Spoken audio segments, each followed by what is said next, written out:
All right, everybody, we are live right here on YouTube.tv as well as on Blog Talk Radio. We are your boys for the evening. I'm Tristan Ducross, and on my side is always my partner in crime, the one and only Sean Ducross. Tristan, what a big week we've got for the fight fans here going on is that UFC 203 just went down, and it was just the tip of the iceberg of the week of combat. Right?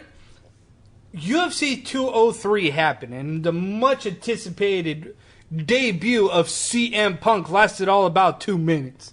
Very, very, very true.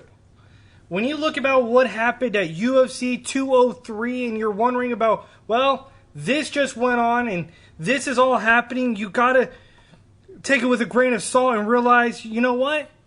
Things that are happening are sometimes out of your control. And CM Punk's debut was simply out of everybody's control. It was going to happen one way or another. Whether it took a year, 2 years, whatever it may be, it was going to happen. Not you, not anybody else was going to change that. So the complaining, the bickering of well, CM Punk shouldn't have fought. That's irrelevant. Because he did. He got the shot. You didn't. That's the only reason why everybody's complaining is about, did he deserve it? Did he not deserve it? That's all well and dandy. The fact is, Sean, let's also just throw this out here too, is that this is a new era of UFC. What is gone is the meaningful rankings. Let's just be real about that. What the rankings had met previously is no longer there. And I think one of the people that has kind of cemented that has been Conor McGregor. He's been the guy that's been behind this because I think everything that he has done has thrown out all the rankings out the door. Because it's been about the payday. It's been about the big money fights. Has it not? It has. And it's been one of those things that it's smart business by the UFC to for that approach. But at the same time, it wasn't one of the intelligent, smart moves because it kind of takes the fans out of the aspect of, oh, I want to see this guy fight. Oh, this guy's ranked this. I want to see this. It's kind of gone away from that. And you saw it on our Facebook. Everybody had different opinions about CM Punk, where the UFC stands, and everything else like that. About the money, about what transpires.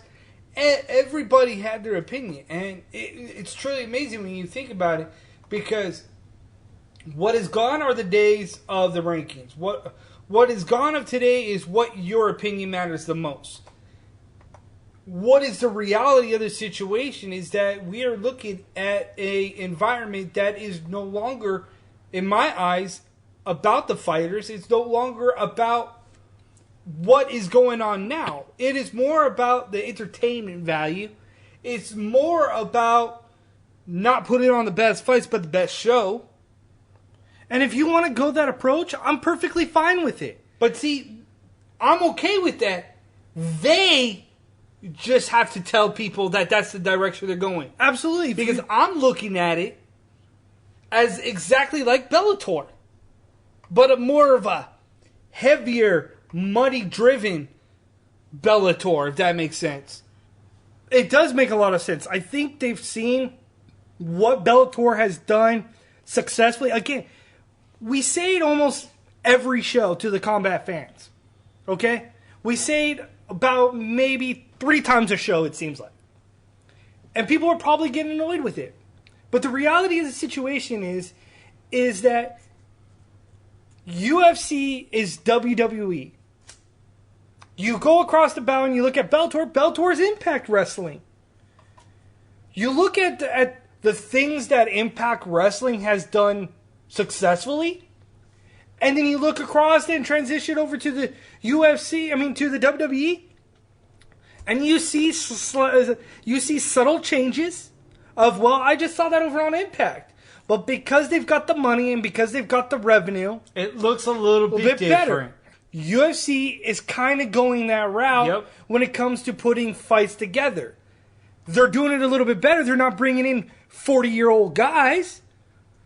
Even though CM Punk's almost 40, but they're not bringing in guys past their prime.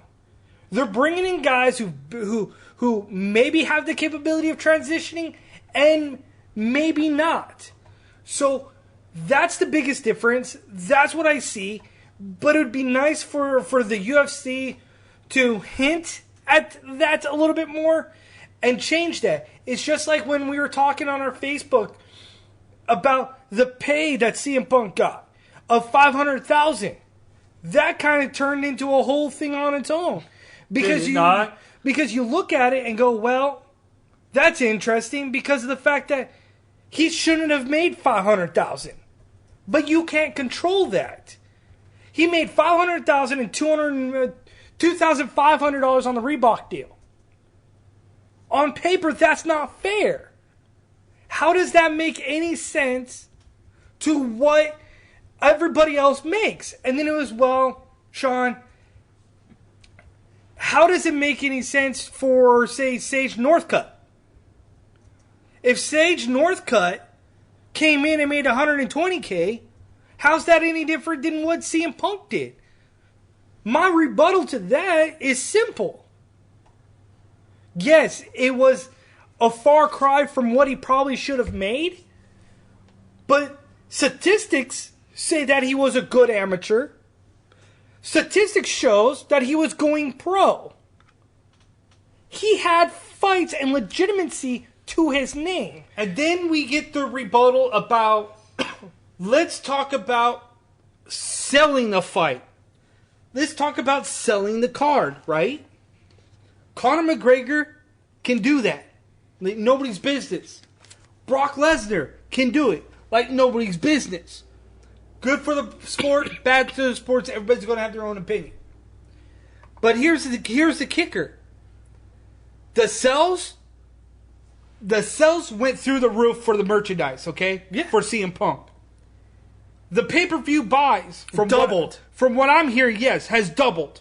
So he was a bigger draw than what Brock Lesnar was, right, for the UFC with next to no pedigree or anything like that in mixed martial arts except for training and doing YouTube videos with Henry Gracie. That's his only claim to fame in mixed martial arts outside of WWE. But everybody looks at the 0-0 record and that means everything. But to the masses out there, to what it means to someone like Punk, it means the world to them. Punk is a guy that, it's not just, everybody thinks that it's all about him, but it's really not. He wanted to do something completely out of the ordinary for him. Something that was totally left field in terms of his profession. Since it appears you're calling back into a live show, we are reconnecting you now. He wanted to show the world that just because somebody said you couldn't do it, made him push himself that much further. He didn't care if he was going to get his butt kicked. He didn't. And if anybody says that, he lost a couple brain cells somewhere along the way because he got beat so bad. Right.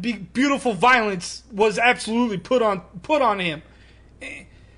Mickey Gall then calls out Sage Northcutt, and you're talking about Sage Northcutt, and who pulls out of the fight before he even good on the ground. I just don't think. But let's look at his pedigree, how he got here. Yes, he got here because he was a good amateur. Sean, he got here. He beat up a celebrity. Yes, but he got to the UFC. No. He beat. Who is the celebrity? He didn't beat up anybody. Yes, he did. One of the guys that he beat on his record, on his first pro, is at the top of the food chain in terms of the young bucks coming into the big game. So you look at this and you go, well, CM Punk calls out Sage Northcutt. I like that fight for Mickey Gall as well as Sage Northcutt because it goes hand in hand with what Mickey Gall is doing. He's evolving. He's taking smart, strategic fights. And when you look at it and you say, well, you know what? He wants to work on his stand-up. Who better to work on his stand-up than Sage Northcutt? Mike Jackson, who shouldn't even be in a cage, was in a cage. I'm not impressed with Mickey Gall. I think that he needs a heck of a lot more seasoning. You know, he beat up a guy that he should have beat up. Again, that's why it makes sense to fight Sage Northcutt. He hasn't fought anybody yet. So you put him in Sage Northcutt, he continues to evolve. He's shown that he's good on the ground. He shows that he's capable of submitting people. So you look at this and go, okay, you know what? It's a good opportunity for him to continue to progress. Everybody's going to be watching him to see what he's going to do next. Well, what's next for Uriah Faber? That's the thing that's got everybody questioning. You look at Uriah Faber, and Uriah Faber is seemingly running out of gas. That's an understatement. There's nothing left in his tank, it seems like. He couldn't hit Jimmy Rivera. He couldn't even get close to Jimmy Rivera. At what point do you throw in the towel? We said this last week. We've said it the week before. There's a question that I raise that I'll get to when we talk about Bellator 161. It ties in with a fighter over on that card as well. But I will say this. Uriah Faber is a glorified for that division.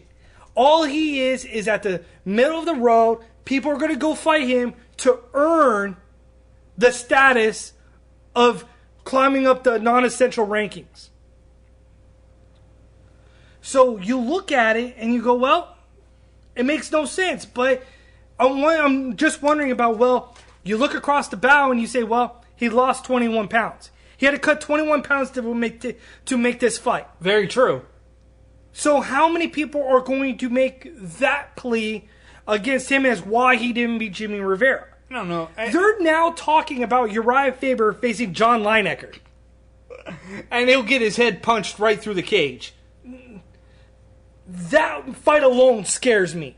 With how hard John Lineker hits. Dude, we'll talk about Bellator 161 that's coming up, because Uriah Faber, when I look at Uriah Faber and I look at his body of work, and then I look at another man named Joe, the baddest man on the planet, Warren, right?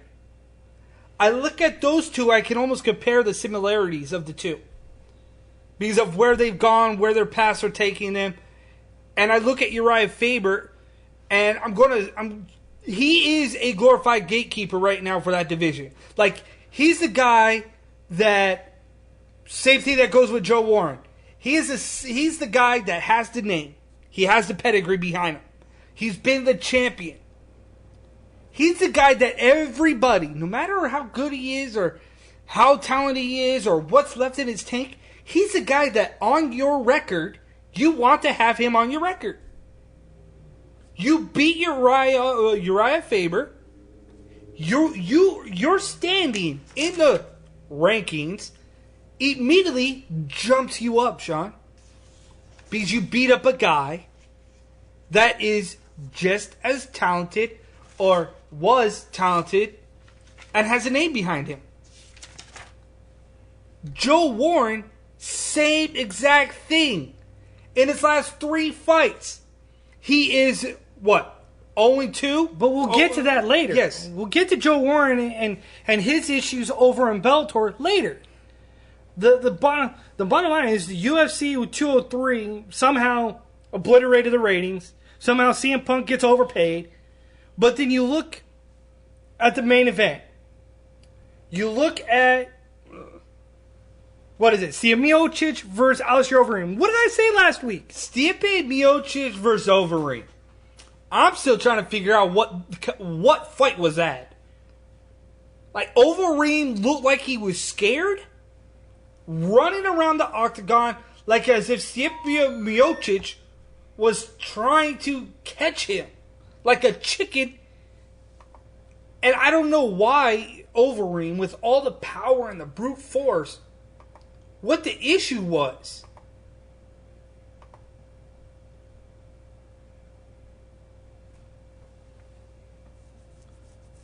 Overeem, at one point, I swear, Sean, he had a guillotine choke, and I thought, okay, this is it.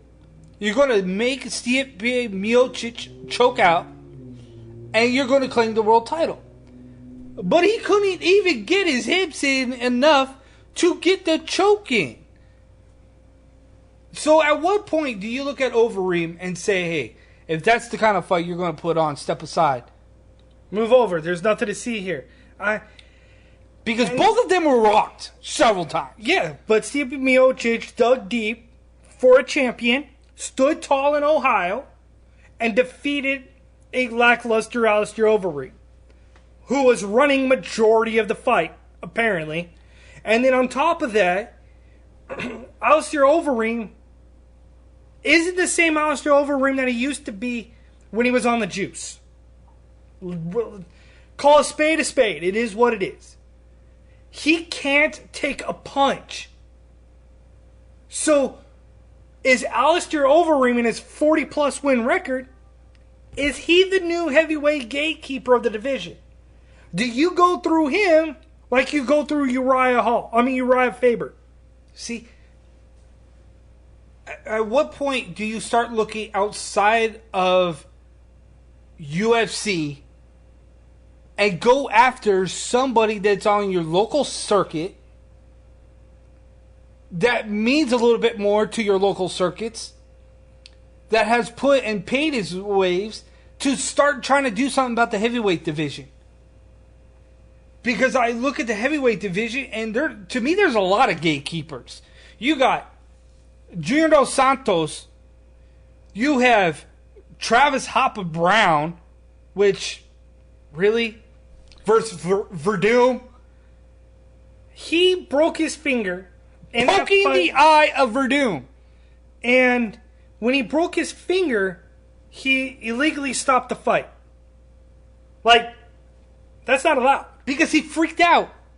You would have freaked out too if you saw your little bone sticking out. Oh, my hand. Bone sticking out about that much. But at what point is enough with Travis Brown? Right. He keeps poking everybody. He's essentially the new Josh Koscheck. Yes. Mr. Hand Poker. Got to poke in the eyes. As fighters, I just never get that. Let's measure out. Let's paw at somebody. When in reality, all you have to do is close your fist when you're pawing. If boxers can do it, you can do it. Like, this is ridiculous to see how many times this guy poked somebody in the eye. And Verdum, dude, if anybody saw the picture, this much of Verdum's eye socket was gone, because this is how much of the finger was into his eye socket. I don't think that's where he broke it. I don't care if that's where he broke it. I'm just saying that, dude, if you have that much in your eye, look, in your eye. We're not even going that route. In your eye? Look at that, folks. I could touch almost his brain. You want to tickle it? Right? That's ridiculous. Find Travis Hopper Brown for doing that. Fine him, suspend him, I don't care. Do something about it. That's ridiculous. But we're going to take a break. We got Bellator 161 coming up. Joe, the baddest man on the planet, is on that card. We will also talk about UFC Fight Night. Legacy FC 59 sees a guy that ended a career, put him into retirement, to return to Legacy, to face the same guy he sent into retirement. More with the brothers, the Sports Warriors, Sean and Tristan Ducross, right after this.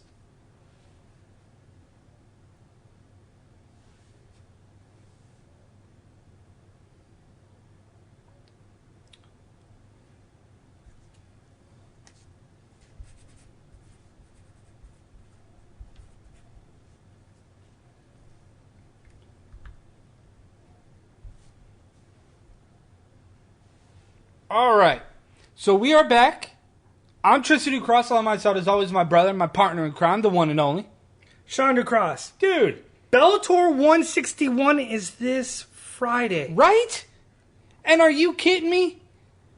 This card, I wouldn't say it's the greatest card, But it sure ranks up there right now because I was looking at the fight card and I was thinking that, well, alone, I'm going to say that you got Anastasia Yankova. You're high. Just saying. This is one of the best cards. This is one of the top cards that Bellator's put on. I just said just because I want to see her. That's it. That's all I said. No. Just to see her. Okay, so you turn into the first fight of the evening, see her, and then click off. Yes, because moving on, nothing to see here. The Illuminati McFarlane said, "Get your chapstick ready." So that whole feud is one of the weirdest feuds I've ever heard, ever read, and starting to see now. Like, really, that's where we're going.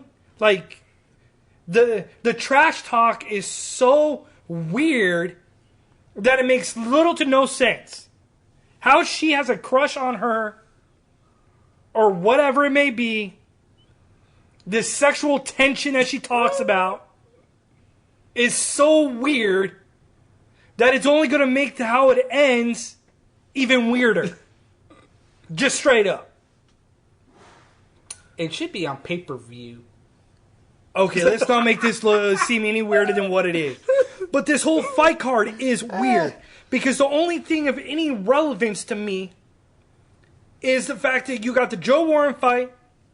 You got Chet Congo versus Tony Johnson, which will seemingly be the number one contender of, well, whoever wins this fight gets slotted into a title fight against nobody. But that's where that's leading to. Dude, can Chet Congo finally grab a heavyweight title? Hey, you lost Ivanov and ultimately Minikoff stripped him of the title because he wouldn't fight for you guys for 2 years. Vacated that title. You got Tony Johnson versus Chet Congo. Chet Congo is a big, massive dude. I get it. But this is all going to come down to which guy can take each other down. Because there's no way these guys stand up and throw bombs. The only way Tony Johnson wins this is if he stands up. Chet Congo is twice the size of any heavyweight fighter I've seen in Bellator. And here we're talking about Chet Congo versus a guy named Tony Johnson, who's a bad dude, who has some ferocious power. But we're talking about the heavyweight division in Bellator like as stagnant and stale as the heavyweight division in the UFC. You know, you're looking around the corner, Sean, and the last remaining heavyweight in the division for Bellator is a guy that just left UFC and Matt Mitrone. That's who we're talking about. I feel like I'm Alvin Iverson sitting at the booth right now. We ain't talking about the game. We talk about practice. Not the game. Practice.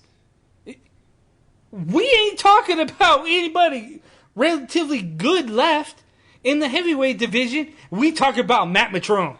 It doesn't matter if it's boxing, UFC, right, Bellator, WSOF. It really doesn't matter. At the end of the day, the heavyweight division is lackluster in all aspects. Tyson Fury versus Klitschko. Again. For the heavyweight division title. And yet, everybody talks about the heavyweight division in boxing, about Tyson Fury, about being this god that beat Klitschko. But yet, questions still arise about him, about whether his conditioning is good. And this dude dodges a press conference. Your heavyweight divisions in all sports are a changeover or rinse and repeat more than your corner hookers do. So you look at it and... Are we talking about good corner hookers?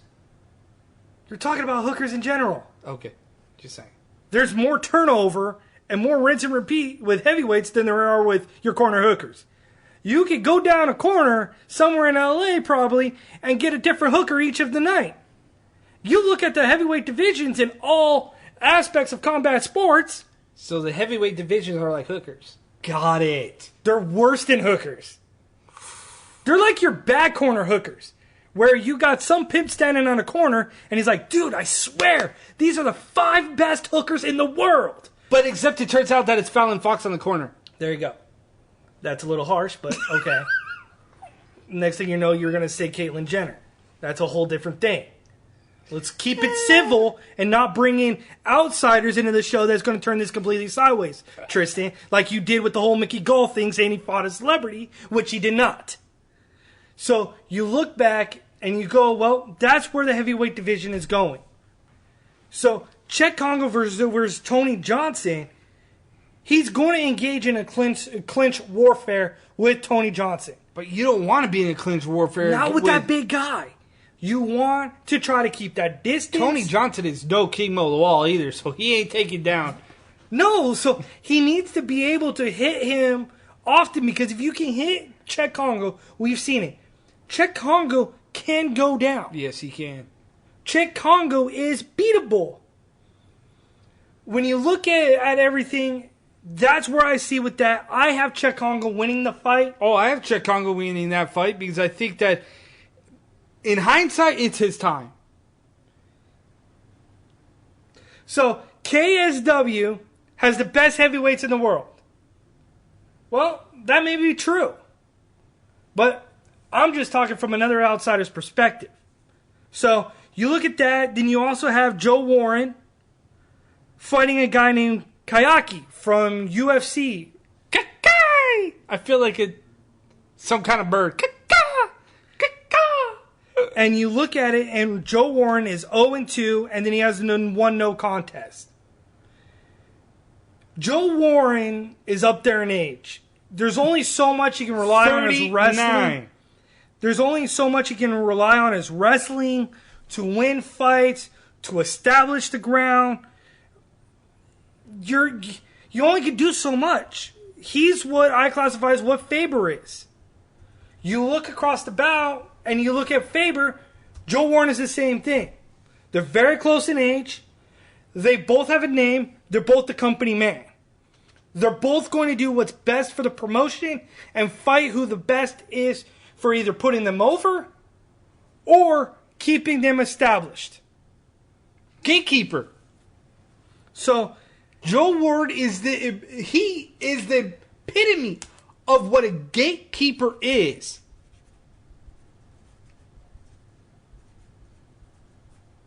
When you look at Joe Warren, 39 years old, first round being finished off by Darrion Caldwell via choke, tells you everything you need to know about what's left in Joe Warren's tank. Because he's not a guy that's going to be there straightforward, Sean, straight in your face. Because he doesn't have the boxing skill nor the power. So what's the one thing he's going to rely on at 39 years old? Is his wrestling. But when you are facing guys that are younger, quicker, agile, they'll be able to maybe defend the takedown a lot easier, sprawl a lot easier, avoid the takedowns a lot. You name it, it's just this wide variety of things you can do to a fighter who's aging, to a fighter who may be slowing down. So that's what's going on with Joe Warren. I like Joe Warren. And you look at it and go, well, Joe Warren, I wish you the best. I want to see you do well.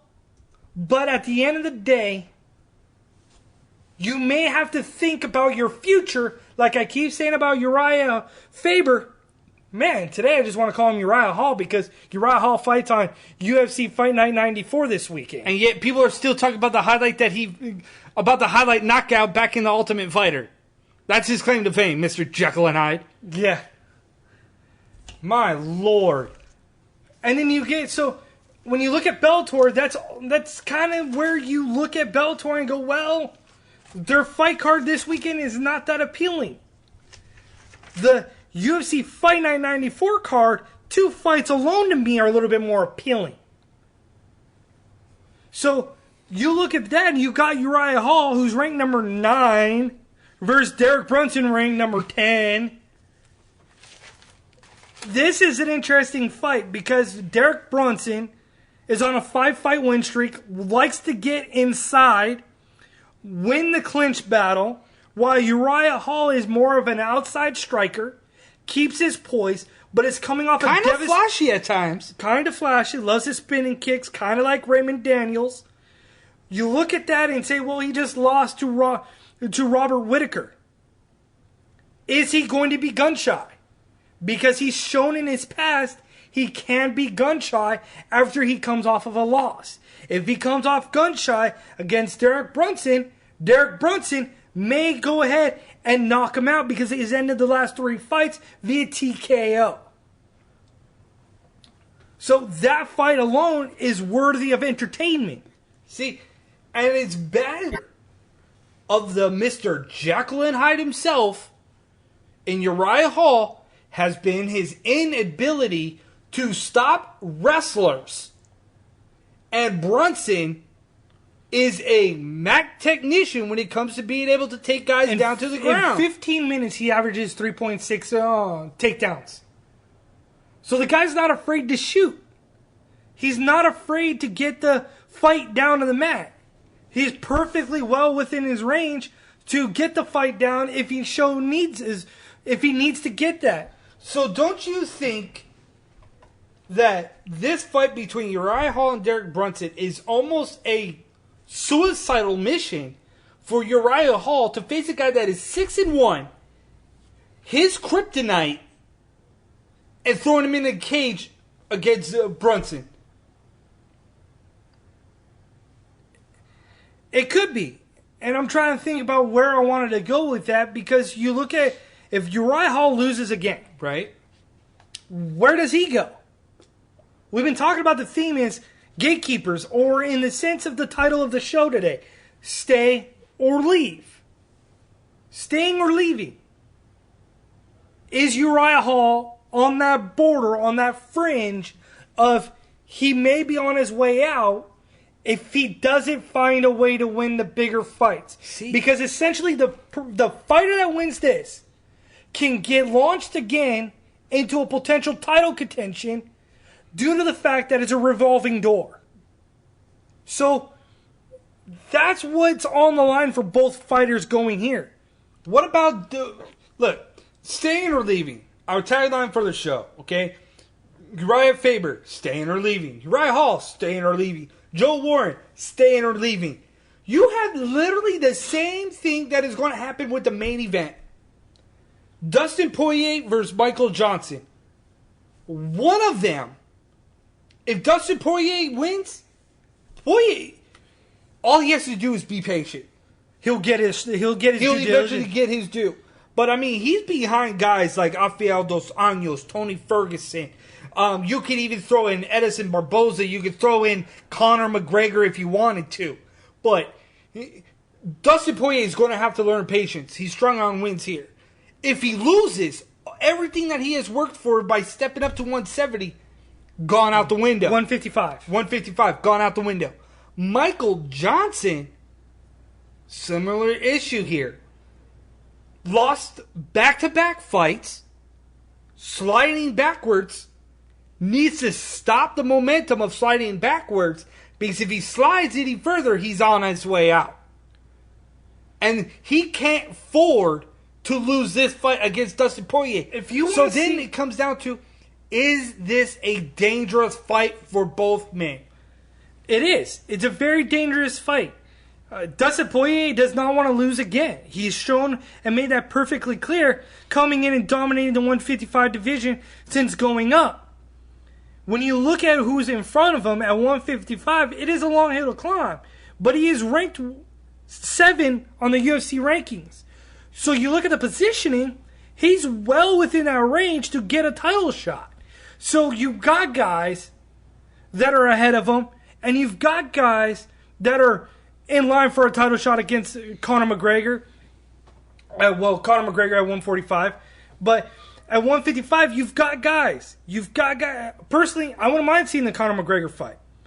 You look across and you say, well, Michael Johnson, you got beat bad by Nate Diaz. Right. How's your psyche? Will you be gun-shy? One thing we know for sure is these two guys are going to throw down like behemoths when they average 4.8 strikes versus 3.8 strikes. So you bring those heavy hands, these guys are going to throw down. Do not be surprised if one guy Punches gets put out. in bunches. It's going to be a interesting fight night for UFC. But what's even interestinger is that we go over to Legacy FC 59, and you have one fight that I care about. One fight that you care about? One fight. I was looking at the card, I was like, oh. I mean, don't get me wrong, is that the fights were probably going to be legit because Legacy puts on fights like it's going out of style, and they're always entertaining. But the only fight that I see myself on paper caring about right now, at this moment, is Taven Giles versus Isaac Villanova. That fight is going to be interesting because Giles is 6-0, 3-0 in Legacy, has finished all of his fights. They've not gone past the second round. Villanova was not active from 2012 to 2015, came back and is now running a 4-fight win streak. All this is very true. So that's the fight that has my appeal.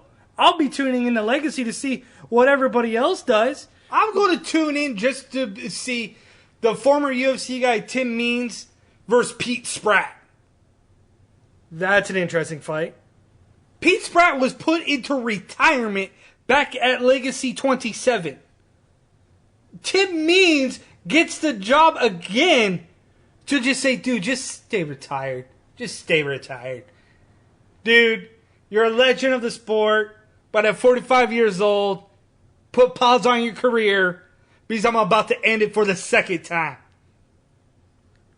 So, Legacy has interesting developments going on right now in 59. That's why I like to watch Legacy fighting is just because of the interesting concept. A little bit outside the box. Yeah. A little bit. You know, they're not all about your stereotypical kind of fights. They step outside the box, and that's kind of what I like. And you know what? We're going to step outside of the box here in a moment, but one thing I do want to touch on before we go into a break is our buddy Skippy Cohen in the chat room brought up a promotion called KSW, saying that they've got killers at the heavyweight division. 185 and 205, all killers. And my rebuttal to that is, okay, well, that's all fine and dandy. But a lot of people don't necessarily know about KSW, myself included. But my rebuttal to that is that if they're killers in this promotion, I would like to see them come stateside to show what good competitors they are. And for these weak divisions. Weak divisions. Like, beef up these heavyweight divisions then. Give these opportunities to put these fighters on a grander stage for the masses, not just individualize them. That's just my 2 cents, and that's just where I feel with the heavyweight division. It just goes to show that I guess when you have good heavyweights, you want to be greedy. You want to be a little bit more selfish. You want to hold back a little bit more. So that's what I think maybe a lot of promotions are doing. I mean, I'd be greedy. I'd be greedy then. If I had the best heavyweights in the world, I want to keep them all to myself. I'd keep them. That's kind of how I felt about Canada letting go their mainstay in Rama. And WSOF, remember him, the Canadian boy? Yeah, but WSOF is bringing him back on the next fight card. Yeah, against Josh Copeland. But that was my whole thinking was that I was like, dude, I would be selfish. I really would be, too. I would like to keep your top flight guys in your own either stateside or not, and just try to get more pub for them. WSOF 34, Sean, Yushin Okami and Paul Bradley. Paul Bradley making his debut at WSOF. That's going to be an interesting one when that time comes. It's like next week, I believe. Yes. So we're going to go ahead into break. Yep. And then we're going to wrap up the show with a little boxing news, right? Yeah, because there's a lot of it going on right now. Mora versus Daniel Jacobs happened over the weekend. And what a firefight that was.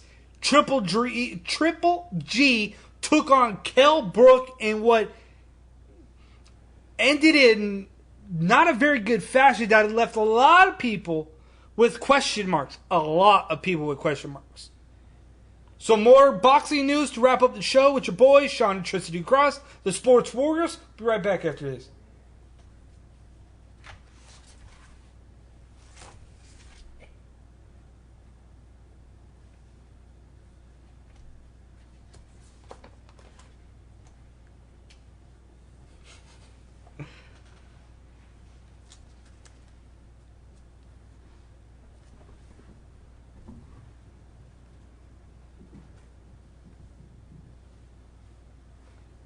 All right, I guess we're back. If anybody saw that, that was our cat. Dante saw something and took off. Yes, I'm looking at my cat. But boxing news, Sean. Sergio Mora going after Daniel Jacobs' title. Only for the WBA to step in after the fight. But the Mora versus Jacobs fight did not exactly go according to plan. Now, did it? No, and I watched that fight, man. If anybody saw my Facebook, I was boggled in the second round when Mora was knocked down from a shot in the back of the head that either looked like a punch or a push to the back of the head, and yet Daniel Jacobs, the referee, all said it was a knockdown. Okay, I'm confused how you get hit clearly here, and if you go to my Facebook, you can see the image. He got clearly hit here.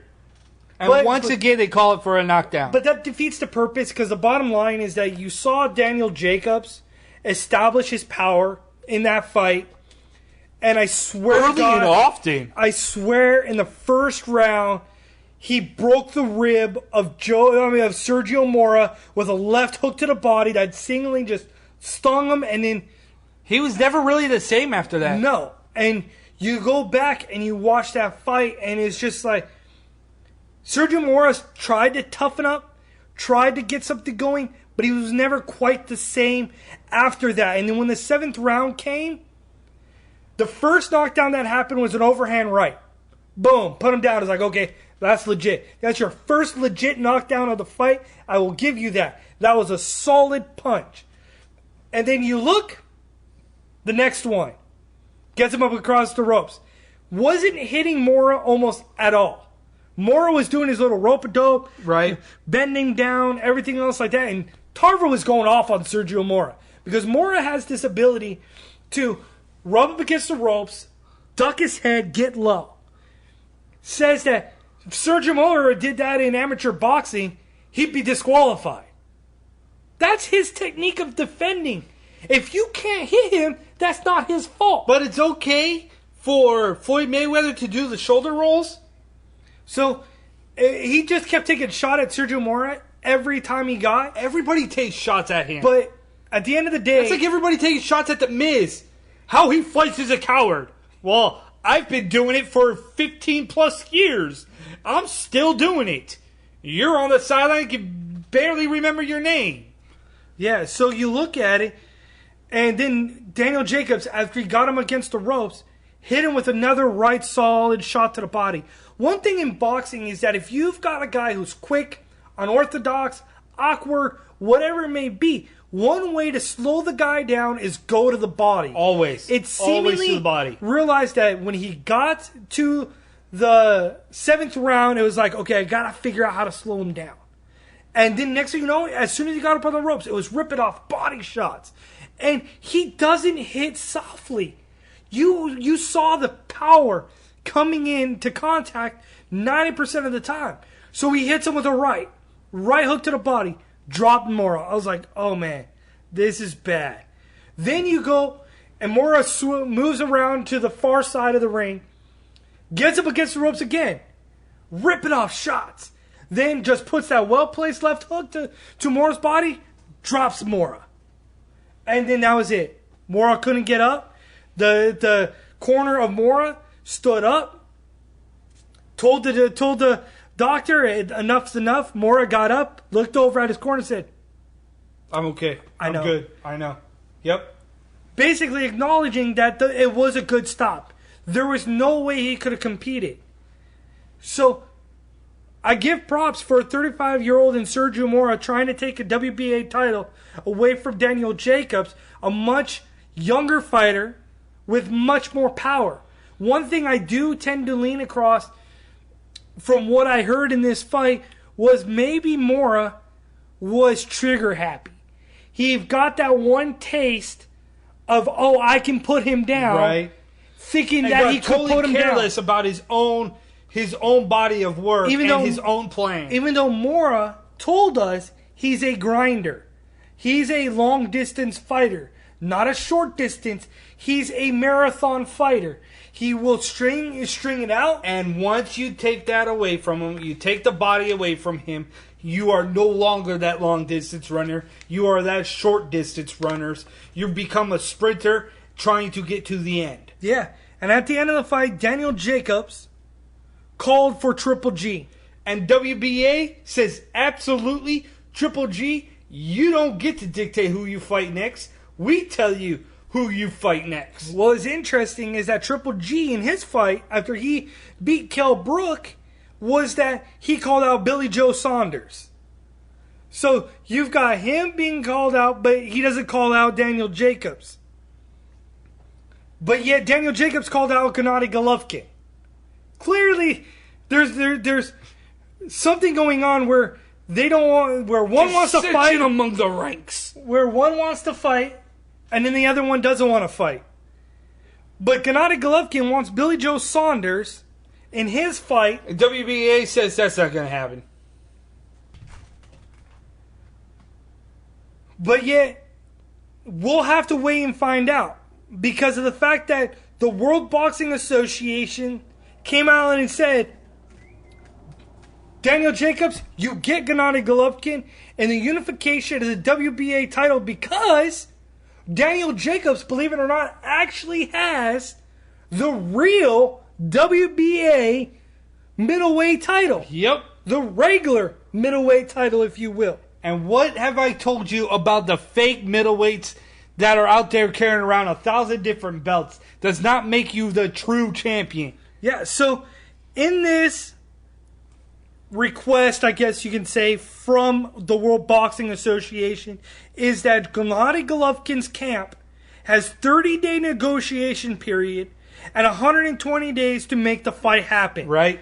The last time that was offered to Gennady Golovkin was the Canelo fight, and we all know how that one ended. Don't we all? Instead, now you're looking at Canelo versus Smith.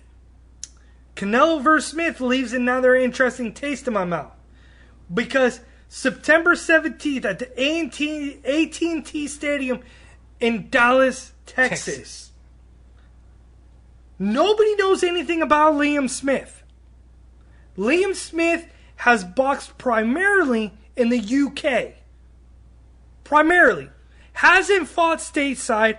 Nobody knows what he is, except for that he's a relatively aggressive fighter. If he's relatively aggressive, and you look at it, then you look across and say, well, that fits in the mold of what Canelo Alvarez brings to the table. And the only thing interesting about this fight is that not only is it on pay-per-view, which I don't understand why it's on pay-per-view. This is a mistake for Golden Boy Promotions to be putting this on pay-per-view. When you look at the last several fights from Canelo, has went ahead and made 3,000 pay-per-view buys. Hold on, we have a kitty interruption. Shawty was fine. You could have left him. He would have wanted to run across the computer. Oh, but the one thing I do like about this, Sean, is that I like the undercard more than the pay-per-view itself. Like, I would love to have seen this on free TV, on PBC, on HBO, something of that nature. Free TV, yes. Because, dude, you have Oscar De La Hoya's cousin on this card. You have the Golden Kid, Diego De La Hoya versus Luis Orlando Del Valle. Diego De La Hoya is like one of the top quality prospects out there, period. 15-0, 9-0 as an amateur. Again, he's not the type of fighter that's living off his name, because every single time he fights, he has stepped up in competition. Every single time. Against Luis Orlando Del Valle, it will be no different. Luis Orlando Del Valle has ran off 4-1 in his last 5 fights. He's 22-2 as a pro. He was once a quality top prospect. So what are you saying? That you would buy the pay-per-view just to see that guy fight? No, that's what I'm saying, is that That's the only thing that like draws me to this card is because I would love to see what Diego De La Hoya is all about and the future in Joseph Diaz versus Andrew Castillo, because Joseph Diaz Jr. is number 2 behind Earl Spence Jr. And we know how good Earl Spence Jr. is. So put those two in a fight. Right? So I'm just saying is that you look at these 2 fights alone, I'm like, dude, put this on PBC. Can you imagine what these fights alone would generate for if you put PBC on Fox Sports or the PBC on actual television? Those 2 incredible fights. But unfortunately, Oscar De La Hoya doesn't work with PBC. No, I know. I'm just saying is that I'm just talking about free TV that you're looking at killers. And Diego. So just don't sleep on those guys. But that's the only thing that I'm really looking for about the Canelo vs. Smith fight, because the Canelo vs. Smith is... I still don't get why you want this fight on pay-per-view. It's a wash. $60 for pay-per-view fight in HD. Canelo Alvarez only averages about 300,000 buys. His last good buy was 900,000 against Miguel Cotto. Right. We're still waiting to hear what his buys were against Amir Khan. It'll probably be close to the 900,000. But you're looking for a fight against a relatively unknown. He's probably going to be in the mid 300,000s again. It makes no sense. The pay-per-view buys for boxing is dwindling. Absolutely. So find your money on commercial TV. If boxing wants to be relevant again, Sean, they have to go to television. They have to. Because it's not like the UFC. I'm sorry. Ain't nobody going to pay for a mediocre fight on a pay-per-view for $60 nowadays. Nobody's going to do it. You have to develop a card, sell the fight, get the pay-per-view buys. Nobody knows, nobody cares. That's why I love PBC on TV, or the Golden Boy promotion stuff that they put on TV. Build up those 2 brands, right? Yeah. Build up those 2 brands. Then talk about pay-per-views. We need to start thinking long-term about combat sports and not short-term. We are still so consumed with short-term instead of long-term. But we are the Ducross Brothers, the Sports Warriors. You can hit us up on Facebook, Sean and Tristan Ducross, or like our fan page at the Ducross Bros on Facebook, Twitter at the Ducross Bros, our website, www.thehotspotshow.com. Until next time, we are out of here.